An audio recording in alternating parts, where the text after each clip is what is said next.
It's Patrick Hutzel from intensivecareathome.com, where we provide tailor-made solutions for long-term ventilated adults and children with tracheostomies, and where we also provide tailor-made solutions for hospitals and intensive care units, whilst providing quality services for long-term ventilated adults and children with tracheostomies.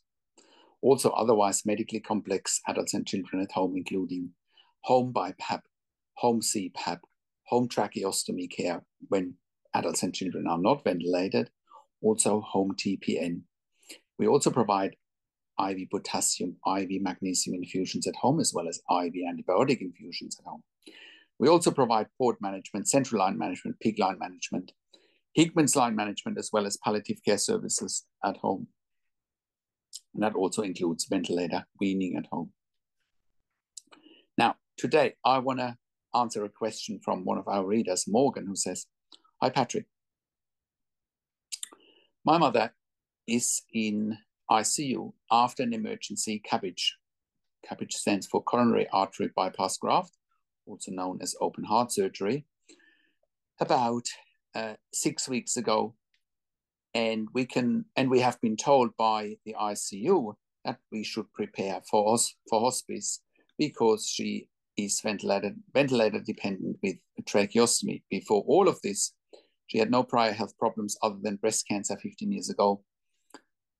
She had chemotherapy and radiation. She also had complications during a cardiac catheter procedure, which resulted in a coronary dissection, which is a rupture of a coronary artery, and cardiogenic shock, which is the reason for the emergency coronary artery bypass grafts, also known as CABG or open heart surgery. She had multiple complications post-operatively, including bleeding, heart failure, and 3 days of CRRT.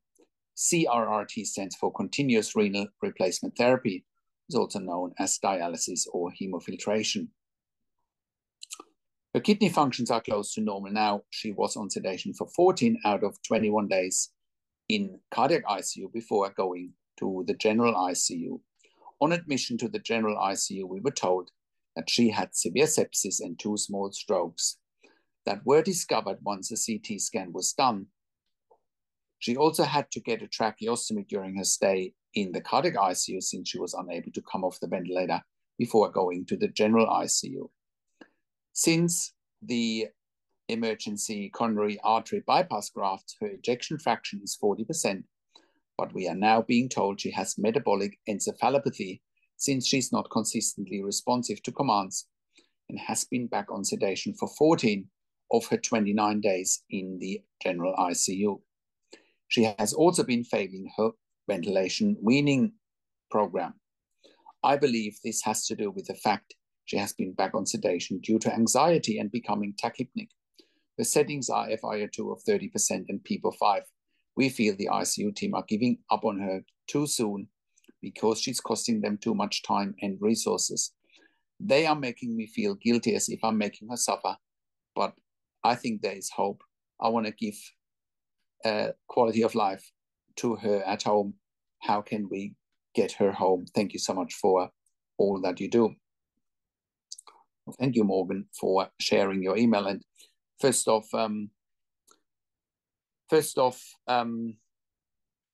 thank you for detailing your mom's situation, and thank you for, thinking ahead. You should give yourself a pat on your shoulder because you can see that in ICU, you can see that her needs are not getting met in ICU, and you can also see your needs and your family's needs are not getting met in ICU. She's failing ventilation weaning.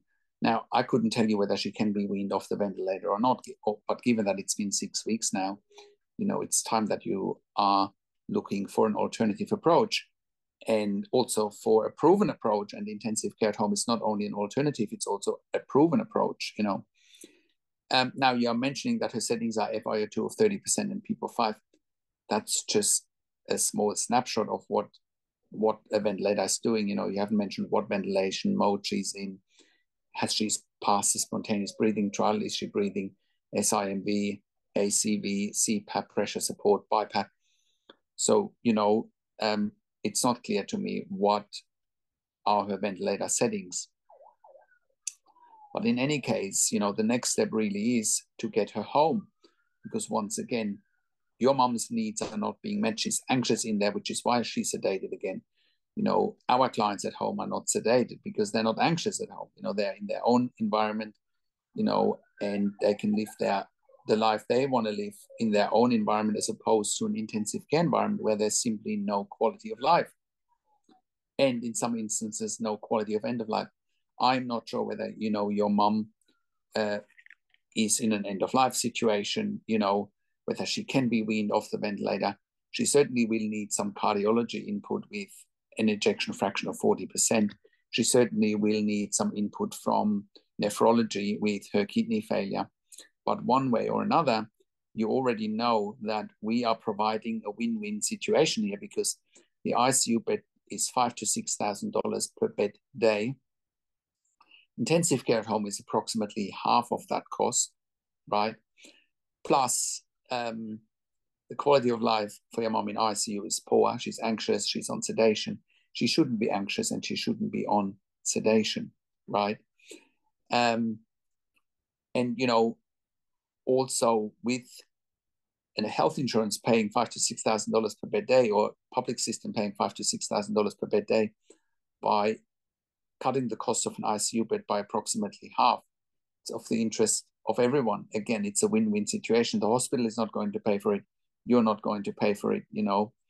And the reality is it's a win-win situation. We're freeing up an ICU bed, which is the most sought after bed in an ICU or in a hospital, right? It makes perfect sense. We will then organize equipment for you. We will hire a team for you that you are comfortable with.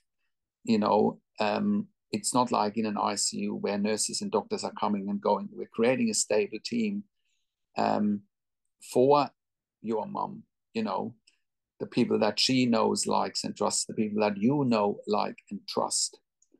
You know, that's not an overnight process, but we've done it many, many times, you know, and we can do the same for your dad in this, for your mom in this situation. So you're on the right track here. Don't let anyone dissuade you of not taking your mom home, because it can be done. And once again, it's a win-win situation for everyone. So reach out to us for more information. Now, if you have a loved one in intensive care in a similar situation and needs intensive care at home, please reach out to us as well. Go to our website at intensivecareathome.com, call us on one of the numbers on the top of our website, or simply send us an email to info@intensivecareathome.com. Or you might be at home already and you might have insufficient support, and then we can also help you. You know, many of our clients had insufficient support. They were at home already, but they were going back to ICU all the time, you know, because they either had support workers looking after their loved ones, or general registered nurses that are not ICU trained. And people have died because of that. Or, you know, they go back to hospital all the time. Our clients don't go back to hospital unless it's something elective, because we can keep them at home predictably. Because we provide critical care nurses at home 24 hours a day for adults and children that are on ventilation with tracheostomies, but also for adults and children that are not ventilated but have a tracheostomy, adults and children that don't have a tracheostomy but are BiPAP, CPAP ventilated, home TPN, IV potassium, IV magnesium, IV antibiotics, PICC line, central line, Hickman's line management, port management, and palliative care at home. Now, we are currently operating all around Australia in all major capital cities, as well as in regional and rural areas. We are an NDIS approved service provider all around Australia. We are a TAC approved service provider in Victoria, an NIISU approved service provider in Queensland, an iCare approved service provider in New South Wales, as well as a DVA approved service provider all around Australia. We have also received funding through public hospitals, as well as departments of health and private health funds. So reach out to us if you need help. We are also providing level 2 and level 3 NDIS specialist support coordination if you need help with that. We are also providing NDIS specialist nursing assessments if you need help with that.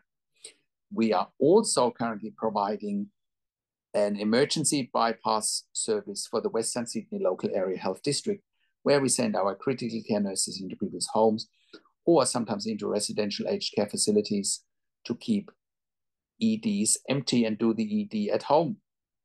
We can do the same for your healthcare service and for your ED.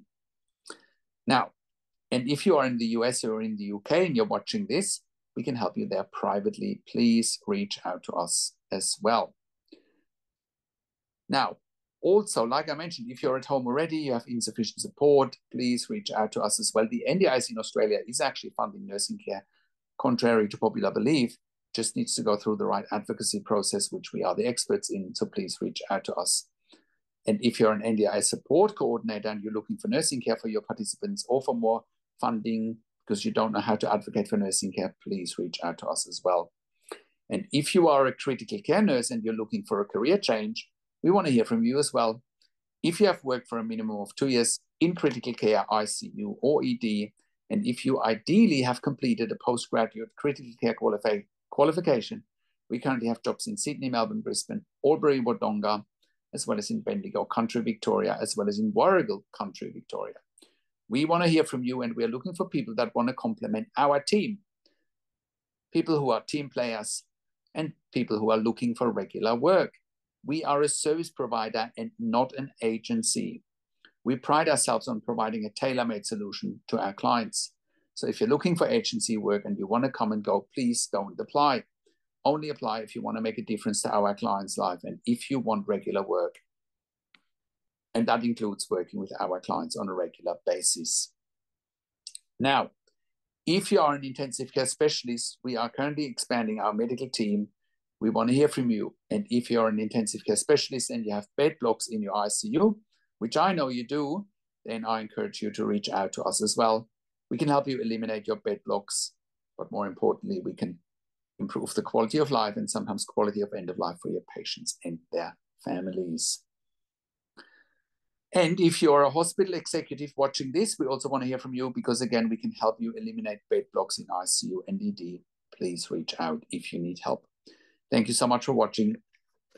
Our website, again, is intensivecareathome.com. Call us on one of the numbers on the top of our website or send us an email to info@intensivecareathome.com. Now, if you like my videos, subscribe to my YouTube channel for regular updates for intensive care at home, but also for families in intensive care. Click the like button, click the notification bell. Share the video with your friends and families and comment below what you want to see next, what questions and insights you get or you have from this video. Thank you so much for watching. This is Patrick Hutzel from intensivecareathome.com, and I will talk to you in a few days. Take care for now.